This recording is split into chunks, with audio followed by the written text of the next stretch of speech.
buenas tardes, mi nombre es Patricia Rivas. En el día de hoy estaré tratando con ustedes el tema de las actitudes. Una actitud es el comportamiento habitual que se produce en diferentes circunstancias. Las actitudes determinan la vida anímica de cada individuo. Estas están patentadas por las reacciones repetidas de una persona. Este término tiene una aplicación particular en el estudio del carácter, como indicación innata o adquirida relativamente estable para sentir y actuar de una manera determinada. En términos formales, una actitud es una tendencia psicológica expresada, evaluando a un ente determinado con cierto grado de favorabilidad o desfavorabilidad.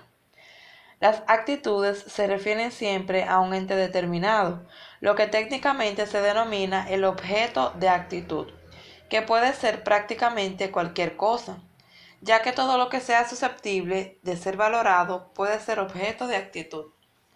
Los objetos de actitud pueden ser concretos como las gardenias, pueden ser abstractos como la libertad, pueden ser ideas y opiniones como el socialismo, pueden ser conductas como el uso de preservativos, pueden ser personas como el presidente de los Estados Unidos o grupos como los homosexuales. Las bases de las actitudes. Las actitudes son un constructo complejo en el que pueden confluir diferentes experiencias de la persona en relación con el objeto de actitud. Esas experiencias previas son una fuente de información que les sirven de base para evaluar dicho objeto. Las aptitudes pueden basarse en los siguientes componentes. Componente cognitivo, el cual puede basarse en creencias y conocimientos. Componente afectivo, el cual se basa en sentimientos y emociones. Y componente conductual, el cual se basa en las experiencias en comportamientos anteriores. Es decir, cada uno de estos tres componentes pueden constituir la estructura que da origen a una determinada actitud, favorable o desfavorable, hacia un objeto. Por ejemplo, una persona que puede estar convencida de que la comida japonesa es muy sana. La evaluación cognitiva basada en creencias. Encontrar el sashimi muy sabroso. La evaluación afectiva basada en sentimientos. Y apetecerle comer habitualmente pescado crudo. Evaluación conductual basada en la tendencia a esa acción. Estos tres tipos de componentes, creencias, emociones y conductas, no están necesariamente separados ni necesariamente unidos en la valoración del objeto. Es difícil pensar que una persona con fuertes convicciones en contra de la pena de muerte, componente cognitivo, no se entristezca o se indigne cuando se ejecuta a otro ser humano en alguno de los países en los que las leyes lo admiten, componente afectivo. No obstante, las aptitudes pueden consistir en componentes únicamente cognitivos o afectivos, y no es necesario que la persona manifieste los tres tipos de componentes. Volviendo al ejemplo de la comida japonesa, se puede mantener la creencia de que el pescado crudo es muy sano, y sin embargo la falta de hábito de comerlo puede producir repugnancia por este tipo de comida. En este caso, la respuesta afectiva negativa podría llevar a no consumir el sashimi. El conjunto de las valoraciones que se hacen de un objeto constituyen la evaluación final que hemos definido como una actitud. La estructura que da origen a una determinada actitud es la integración de las evaluaciones basadas en uno, dos o tres componentes. Las evaluaciones de cada uno de ellos pueden no coincidir. Por ejemplo, las creencias pueden ser favorables al objeto y los sentimientos pueden ser desfavorables. Cuando los elementos de uno de los componentes o los componentes entre sí no son consistentes en evaluación, las actitudes son ambivalentes. Medida de la intensidad de las actitudes. La magnitud de una actitud depende de su valencia y de su intensidad. En primer lugar, la evaluación tiene una valencia positiva o negativa. En segundo lugar, si consideramos la actitud como un continuo con un extremo positivo y otro negativo, la intensidad representa el grado o extremosidad de esa valencia. Por ejemplo, respecto a la investigación con células madres de embriones, no solo se puede estar a favor o en contra, sino evaluar el grado de esa posesión. La intensidad o fuerza de una actitud depende de las siguientes variables. La primera es la importancia de la actitud para esa persona. La segunda es la intensidad o extremosidad de su evaluación.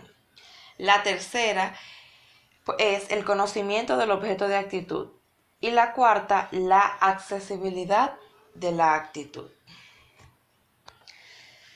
La medida de las actitudes se pueden clasificar en dos grandes bloques: medidas explícitas y medidas implícitas.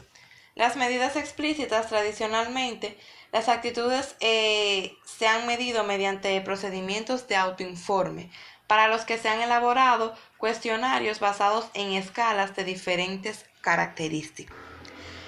En esta variedad de escalas, las personas manifiestan su grado de acuerdo o de oposición con una serie de enunciados que recogen distintos factores o dimensiones que las personas podrían tener en cuenta al evaluar el objeto de actitud. La medida de la aptitud se obtiene a partir de la suma de todos los ítems. En las medidas implícitas hay temas como son los relacionados con estereotipos, prejuicios o discriminación hacia diferentes grupos sociales, como por ejemplo inmigrantes, mujeres o personas de otro grupo étnico, y en general con la expresión de actitudes socialmente no aceptadas, que son difíciles de medir de forma fiable con esos métodos explícitos, ya que las personas tienden a responder en función de lo aprobado socialmente, como se demuestra en los diversos modelos.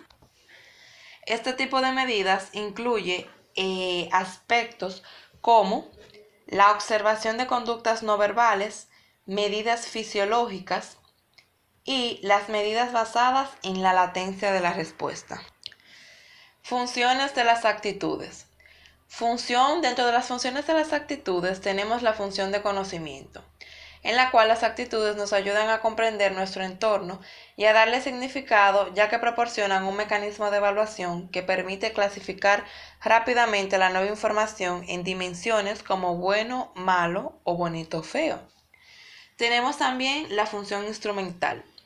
Las actitudes pueden servir a la persona para obtener refuerzos o para evitar castigos. Esta función también se denomina ajuste o utilitaria porque permite lograr determinadas metas o beneficios concretos. Tenemos la función defensiva del yo. Las actitudes también pueden contribuir a mantener la autoestima, es decir, hacer que nos sintamos satisfechos con nosotros mismos. Y por último tenemos la función expresiva de valores. La expresión de determinadas actitudes es una especie de tarjeta de presentación de la persona a través de la que se ofrece una faceta de la identidad. Origen de las actitudes. Dentro del origen de las actitudes tenemos las influencias biológicas. Aquí las actitudes pueden estar influenciadas por aspectos genéticos y tener su origen en mecanismos innatos que han favorecido la especie en las épocas ancestrales en las que el ser humano se diferenció de otras especies. Tenemos el efecto de la mera exposición. Las actitudes se pueden adquirir a través de la experiencia directa con el objeto de actitud. Por el mismo modo, tenemos el condicionamiento de las evaluaciones. Estas se pueden formar y modificar por condicionamiento clásico y se trataría de un aprendizaje por contigüidad de estímulos que condicionaría la evaluación de uno de ellos. Y por último, la influencia del contexto en la información y cambio de actitudes.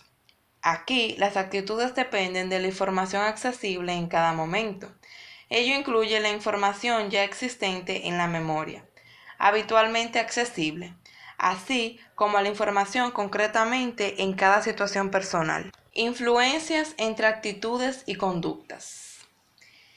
Dentro de este apartado tenemos 3 subtemas en los cuales influyen en las actitudes y conductas, y varias teorías las cuales te pueden explicar con mayor certeza estas influencias.